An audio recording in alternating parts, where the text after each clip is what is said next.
Have you ever wondered about the mysteries of ancient civilizations? What if a single discovery could shatter our understanding of history and plunge us into a world of curses and deaths? This is the tale of King Tutankhamun's tomb. In the golden sands of Egypt, a story unfolded in November of 1922 that would captivate the world. A tale of discovery, ancient treasures, and an ominous prophecy. British archaeologist Howard Carter and his financial backer Lord Carnarvon had been toiling under the Egyptian sun for years, undeterred by the hardships, driven by an insatiable curiosity and a burning desire to unlock the secrets of the past. Their perseverance bore fruit when they stumbled upon the steps leading to the tomb of the boy king, Tutankhamun. As Carter chipped away at the sealed entrance, anticipation hung heavy in the air. The first glimpse into the antechamber left them breathless. Gold and ebony shimmering in the dim light, artifacts of immense historical significance, untouched for over 3,000 years, lay before their eyes. The discovery of King Tutankhamun's tomb was a monumental triumph. A nearly intact tomb was a rarity in the field of Egyptology, a treasure trove that promised to shed light on the life and death of the young pharaoh. The world watched in awe as the news of the discovery spread like wildfire. The excitement was palpable, not just among the archaeological fraternity, but also among the general public, who were fascinated by the mystique of ancient Egypt.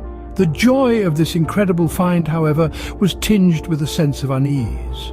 For the tomb was not just a repository of historical artifacts. It was the resting place of a king, a divine entity in the eyes of his people. And with the disturbance of this sacred space came whispers of an ancient prophecy, a curse that promised doom to those who dared to disrupt the pharaoh's eternal slumber. Little did they know that their joy would soon be overshadowed by an ancient prophecy. As the doors to the tomb swung open, a chilling message greeted the intruders. Death shall come on swift wings to him who disturbs the peace of the king. This ominous warning, etched into the ancient walls of King Tutankhamun's tomb, was the first hint of the curse that would become a legend. The curse, according to local folklore, was a protective shield laid by the tomb's priests to deter grave robbers. It was believed that anyone who dared disturb the boy king's final resting place would be met with a swift and merciless death. But the team of archaeologists, led by the intrepid Howard Carter, dismissed the curse as nothing more than a myth. After all, science had no room for such superstitions, right? But as they delved deeper into the tomb, strange things began to happen. Lights would flicker inexplicably, tools would disappear, only to reappear in odd places, and a sense of unease hung heavy in the air. Even the most skeptical among the team couldn't shake off the feeling that they were not alone. It was as if the pharaoh's spirit was watching, waiting, biding its time. And then the first death occurred. A canary, brought by Carter as a good luck charm, was found dead, its tiny body twisted in an unnatural pose. The locals whispered that it was the pharaoh's first victim, a warning of the disaster to come. But Carter and his team pressed on, driven by their thirst for knowledge and discovery. But what they didn't realize was that they were playing with forces beyond their understanding.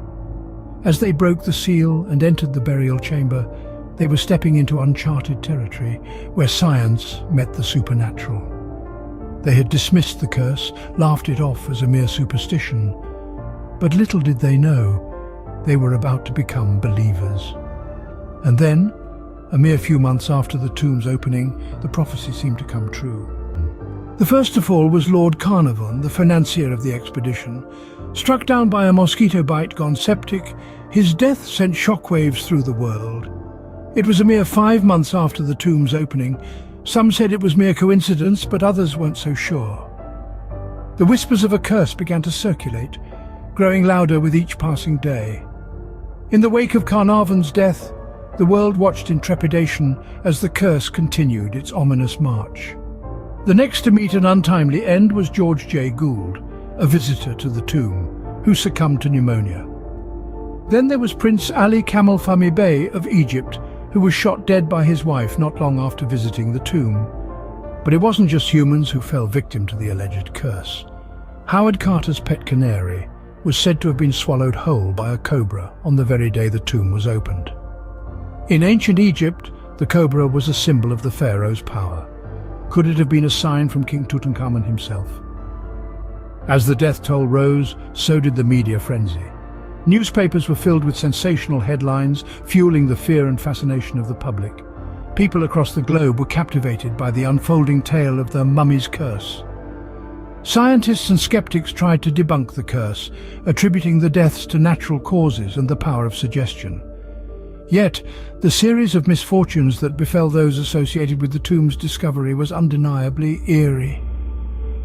The Curse of King Tutankhamun's tomb has since become one of the most enduring legends of the 20th century. Even today, it continues to intrigue and inspire tales of mystery and horror. And it all circles back to one question that remains unanswered. In the face of these mysterious deaths, could one really dismiss the curse as mere superstition? Years have passed since the tomb's discovery, yet the legend of the curse continues to captivate us. It has seeped into the very fabric of our popular culture, inspiring a multitude of books, movies and documentaries. Each retelling adds a new layer to the enigma, further entrenching the curse in our collective imagination. The story of the curse has sparked an ongoing debate among historians and scientists. While some view it as a cautionary tale steeped in superstition, others approach it with a scientific lens, seeking logical explanations for the chain of mysterious deaths. The dichotomy of belief and skepticism fuels the discussion, ensuring that the legacy of the curse remains alive and contentious. Whether you believe in the curse or dismiss it as a myth, one thing is certain. The story of King Tutankhamun's tomb is a tale of mystery and intrigue that continues to fascinate us. Until next time, keep exploring the mysteries of our past.